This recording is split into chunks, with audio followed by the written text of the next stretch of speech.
Hello everyone. Text mask command in AutoCAD. So this text mask command is used to create a blank space behind the text. So text mask, mask type, choose wipeout, select the text, see the result.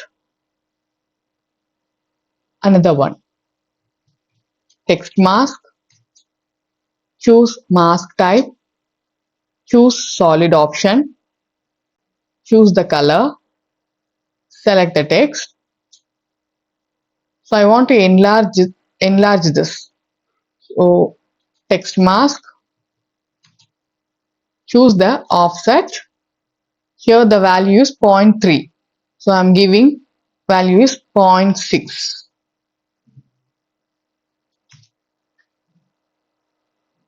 Thank you.